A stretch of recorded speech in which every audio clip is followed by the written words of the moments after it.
America fired a $4 million missile to shoot down a $20,000 drone. That interceptor missile that America fired is going to take years to replace. Iran has thousands more drones, and they can make 500 per day.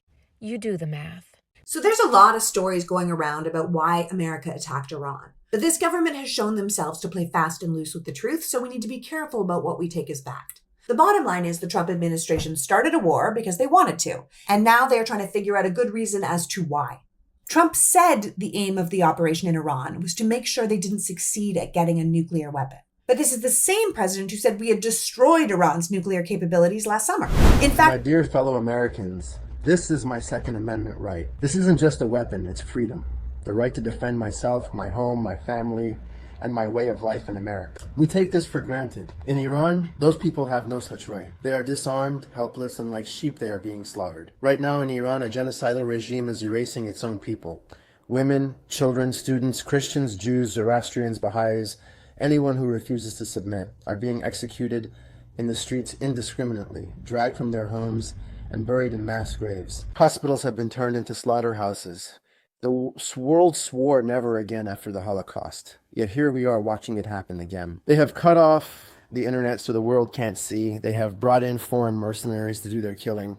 They are standing on the bodies of their own children. If they are willing to do this to their own people, imagine what they're willing to do to Israel, to America, to our children. We are not asking for your soldiers to bleed, President Trump. We are Iranians, veterans, logisticians, patriots who have served in your militaries, fought in your wars, and built lives in your country. We are trained, we are capable, we are willing to go back and fight for our homeland, but we cannot do it empty-handed. We are not asking for charity, we are asking for justice. The Iranian people are being hunted like animals. They have no guns, no voice, no way to defend themselves. We are asking for the means to stop this genocide. So no American, no ally, no innocent life is lost. Arm us, we will fight. Support us logistically, we will organize. Give us tactical and close air support, we will push this evil back. This is not just our fight, it is the fight of every free people. Cyrus the Great is the only non-Jewish leader called a Messiah in the Old Testament. Why? Because he freed the Jewish people from captivity and let them rebuild their temple. He didn't just conquer, he liberated, he empowered. The Jewish people never forgot him, they honored him for eternity. President Trump, you have the same opportunity. The Iranian people are begging for the tools to fight for themselves. We are not asking for American soldiers. We are not asking for foreign armies. We are asking for weapons, logistics, and support so we can defend ourselves. You can be the Cyrus of our time, President Trump. The man who stood with free people against tyranny. The man who stopped the genocide before it spread. The man who Iranians will honor for eternity. I am a father. I have children. I have built a life here that I love. But I'm ready to go back and fight. I am not alone. There are thousands of us willing to stand in the gap. We only ask for the tools to do what must be done. This is not about Iran. This is about humanity and crimes against humanity. If we do not stop this now, they will not stop at Iran. They will come for all of us. Stand with us, President Trump. Stand on the right side of history. Help us arm ourselves.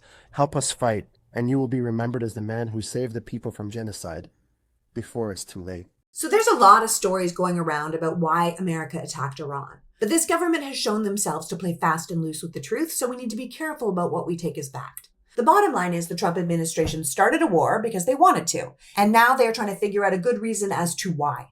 Trump said the aim of the operation in Iran was to make sure they didn't succeed at getting a nuclear weapon. But this is the same president who said we had destroyed Iran's nuclear capabilities last summer. In fact, it still says on the White House website, Iran's nuclear facilities have been obliterated, and suggestions otherwise are fake news. So what part was fake news? That the weapons were destroyed last June, or that they were close to having them now? We also instigated this attack in the middle of nuclear talks between the two nations, in which, as I understand it, the US was getting everything they wanted, but we bombed them anyway. This seems like a particularly terrible thing for international diplomacy because what country would ever trust the US to negotiate with them in good faith now? And it's also bad for ending this war we just started because there is no reason that the Iranian government would ever trust America's word now. We've heard that America attacked Iran because of terrorism, but we aren't experiencing any terrorism from Iran. We've been told that we did it to support the Iranian people who are protesting their violent government, which Honestly, it would be great if that was true. But the Department of Homeland Security is currently deporting Iranians back to Iran, where they will most likely be killed by that same government. So that argument makes very little sense. Scott Jennings, the conservative turned MAGA pundit, who has shown himself to be a White House propagandist, went on Twitter when no one was believing what the administration was selling to say that senior Trump officials had told him that they had credible intelligence that indicated that Iran planned a preemptive missile strike against U.S. military targets as well as civilian targets, and that any failure to act would have resulted in mass U.S. casualties. I mean, that one was clearly a lie.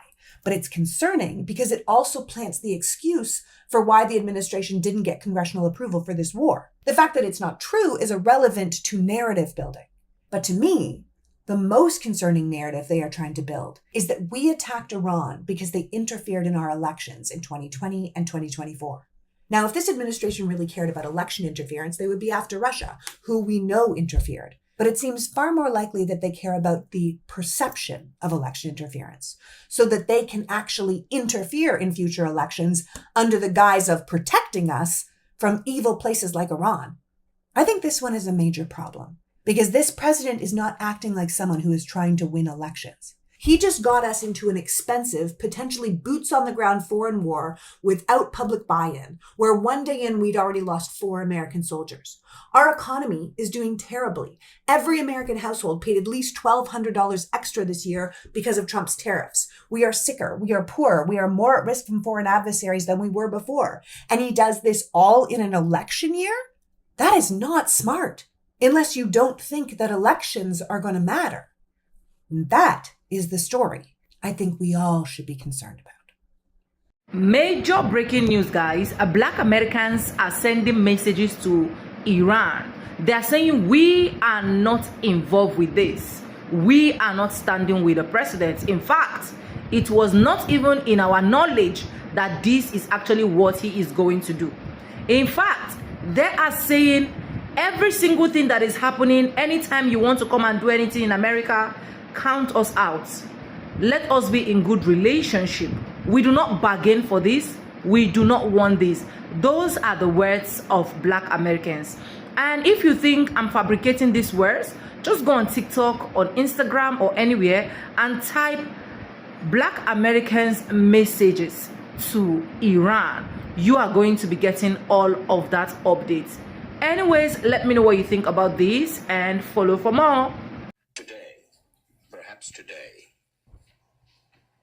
some black hostages and some female hostages will be released from the American embassy compound. Is that true?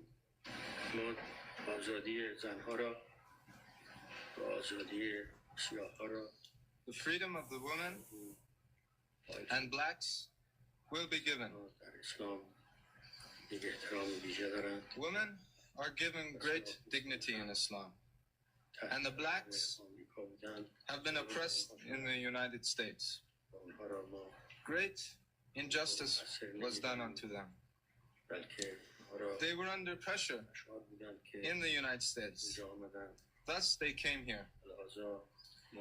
We are doing this owing to the tenets of Islam. So how relevant is November 1979 to today? You just heard that the Ayatollah said, no, we're going to release the Black Americans. They basically don't have shit to do with this. And he was identifying with the Black Americans being oppressed in America as the same as they're being oppressed by the American government at that time. Now, the other people, they had to stay until 1981, right? So they had more or less 2 years of being a hostage in Iran. When I listen to that and then I move forward to today, I start to ask myself, who is the real enemy, right? Who is in charge of saying they're the enemy and they're not? Especially looking at the war as a Black American. It's difficult. I have national pride, but I also don't want to go around fighting another country's war for anybody. Right? I don't want my people to perish or be deleted for another country. We all know which country that is. So what do y'all think? Like, which side of the fence are you on?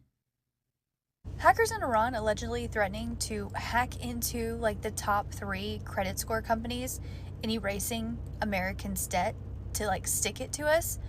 Who are they threatening with this? Who is this a threat to? If this is real, and who would we need to speak to speed this process up? Because I don't see how wiping Americans' debt would be a threat. Is this a threat to our government?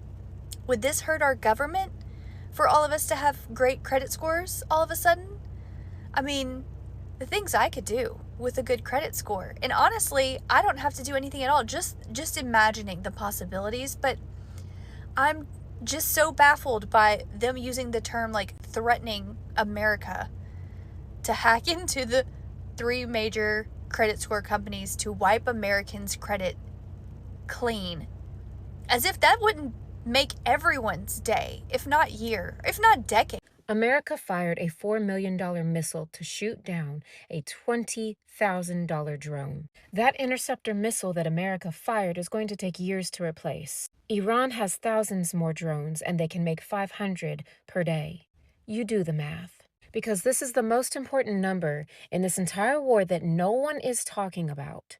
Iran's Shahid drone cost from $20,000 to $35,000 to build. It's a one-way suicide drone built off the back of a truck with off-the-shelf parts. Literally a flying bomb. It's simple, it's cheap, and it's replaceable.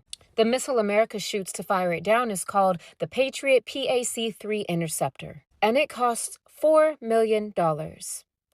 Every single one costs $4 million. So if you do the math, that is a 114 to 1 cost disadvantage to the U.S. And I don't think y'all are understanding, because the U.S. is already going to lose this war. Those Interceptor Patriot PAC-3 interceptor missiles, yeah, U.S. can make 600 per year. Thousands have already been fired.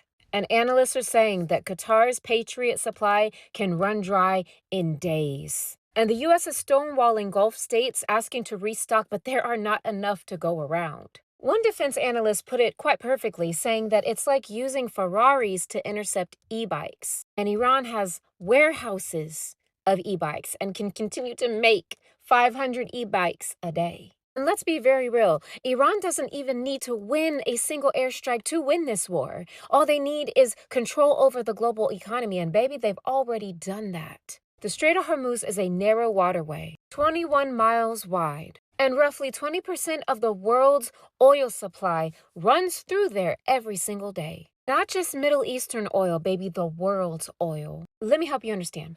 1 in 5 barrels of the world's oil on this planet move through the Strait of Hormuz. And no alternate routes exist for Gulf energy exports. And Iran didn't even have to block it. All they had to do was send a few drones to the strait, and immediately insurance companies stopped covering any ships that tried to pass it.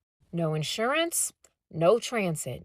Just like that. The world's most critical energy choke point literally brought to near zero traffic, just like that. And baby, we're already seeing the effects.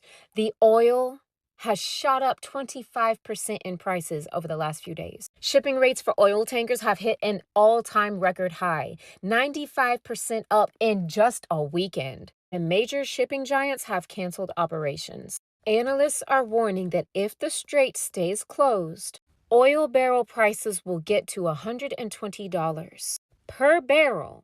And baby, that tips the entire global economy into a recession. Now, Humpty Trumpty is saying he wants to use naval escorts to get the ships through. But analysts are already asking, and other people are asking, does America have enough naval tanks to do that? And keep fighting the war in Iran at the same damn time? The answer right now appears to be no. So it's looking like the only way that the USA and Is Not Real could win this war is with a ground invasion. And baby, a ground invasion is a goddamn fantasy. Have y'all seen Iran? Iran is not Iraq. It's not Syria. It is a land of mountains. And these mountain ranges cover the entire northern and western regions, with elevations of over 10,000 feet and very narrow passages. Natural-made choke points that would swallow armies whole. The United States has never successfully occupied a mountain country, a mountain land nation in its entire history, its entire modern military history. Has not happened. Not Vietnam, not Afghanistan, never. And guess what? Iran didn't just rely on its natural mountain ranges to be part of this military war plan. No, baby, they built inside those mountains. Because inside of those mountains are missile cities. Yes, missile bases carved up to 500 meters deep into those mountains. Dozens of entrances to those bases spread hundreds of meters apart. That means destroying one entrance does not destroy the base. We could unveil a new missile city every week for the next 2 years. So a ground force entering that terrain faces Iranian military that will disappear into these tunnels, right? Submerge themselves, disappear, and then re-emerge somewhere else. Iran has interior supply lines, reverse units, logistical depth that no other army, no foreign army can match on foreign soil in that type of terrain. The U.S. has conducted nearly 2,000 strikes on Iran in the name of Is Not Real, just since this war started.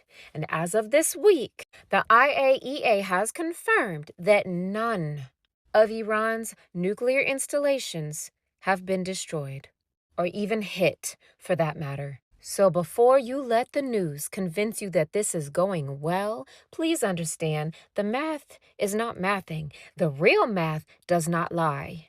This is a war that was lost before it was started. Iranian hackers uniting Americans the way no one else has been able to by threatening to hack our credit bureaus and to wipe out all of Americans' debts. Wouldn't that be something? Donald Trump has said we are going to war with Iran. He also said some of you may die, but that's a sacrifice I'm willing to make. So this comes after he pulled out of Obama's nuclear deal, Iranian nuclear deal, which did limit how Iran would build their nuclear programs. Trump said it was too weak and it needs to be stronger. So he just pulled out of that deal. And after he pulled out, Iran said, okay, well, we're just going to go back to what we were doing and we're going to start doing our stuff, uranium. And the United States, after pulling out of that deal, tried to do fear-mongering and scare tactics and aggression towards Iran, and it didn't work. So now we are going to war with Iran. But here's what's crazy. Iran said that if the United States starts dropping bombs on them, their hackers will tap into our credit card systems and wipe out everyone's debt and give everybody an 800 credit score. I don't think anyone should be hacking a foreign country. That's wrong. But just hear me out on. Iran, listen. When they said that the U.S. bombed y'all, I did not do shit. I'm in the house. We the people do not have shit to do with that. I'm speaking for me and my people. So when they said we, no. So go ahead and remove that we real quick. Because we the people don't got shit to do with that. Because Iran, I'm in the motherfucking house. Paying bills. Watching Netflix. Trying to pay off my student loans. We, the people, don't got shit to do with that. We think y'all very beautiful. We think y'all very cute. Y'all very kind. We don't have shit to do with that. So let's take off that we shit. No. We did not do shit to y'all. So keep me out of that shit. No. I'm in the house. Who the fuck is we?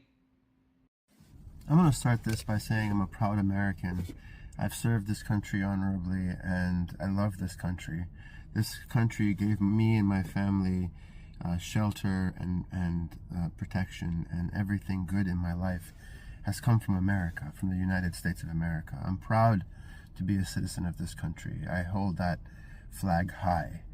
And I want to talk with you now as an American of Iranian descent.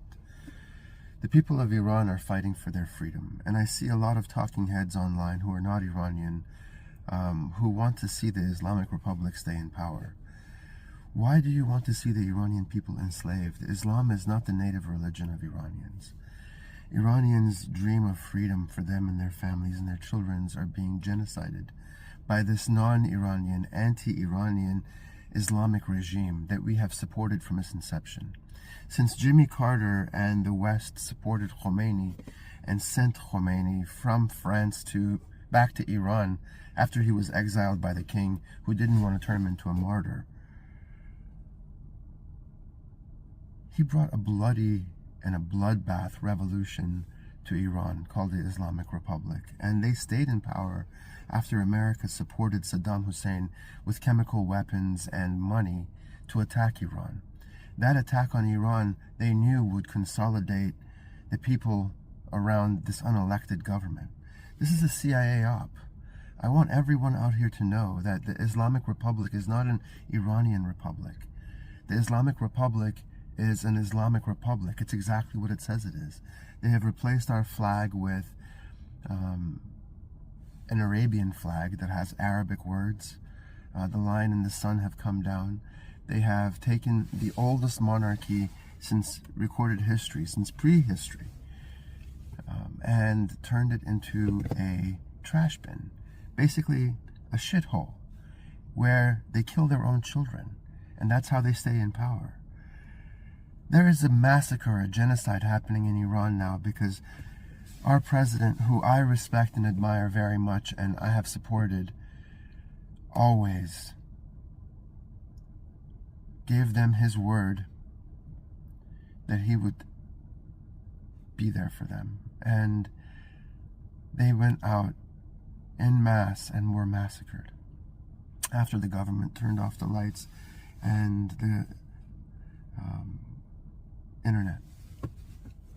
Please, if you believe in human rights, if you believe in good, if you believe that good will triumph over the evil in the world, stand with the Iranian people now. Iran is de-Islamizing, and the Islamic world does not like this. Iran burnt 50 mosques down to the ground in 2 days because they don't want to be Muslim. They have been forced to be Muslim. This religion was forced upon them through violence, lies, sword, extra taxes, oppression, force. The native Iranian religion was Zoroastrianism, but now they're converting to Christianity in numbers never seen before. And if you consider yourself a Christian, if you consider yourself an American who loves freedom and liberty, you either help the Iranians fight this evil in their home, or you watch it come here. And it's coming to Europe, it's there already, and it's coming to the United States. My family escaped the Islamic Republic and all of the evils within it, and was given safe home here in America. For that, I am eternally grateful to America and the American people, and I hope my family and my bloodline contributes to this country in positive ways that enhance life for everyone here. And I pray that America will stand in solidarity with the Iranians, because they can be our very best ally in the Middle East with Israel. I believe that they will be a big supporter of America and Israel once this regime goes away. I also believe that the vast majority of Iranians will leave Islam because they have seen the evil that it rots, that it brings. You reap what you sow, and what these mullahs and imams have sown are rivers of blood. Please, President Donald Trump, please stand by your word and do as you promised. For the American people, as well as for the Iranian people. Now, niliwaambia jana that Trump alisema they might need boots on the ground, like they might need to send soldiers on the ground. Na nikawaambia Iran is not like Afghanistan. Iran is not Iraq. Iran iko majority of its, first of all, it's so huge. Iran as a country, like the space, like it's big, it's so big. Geographically, it's very difficult to invade Iran.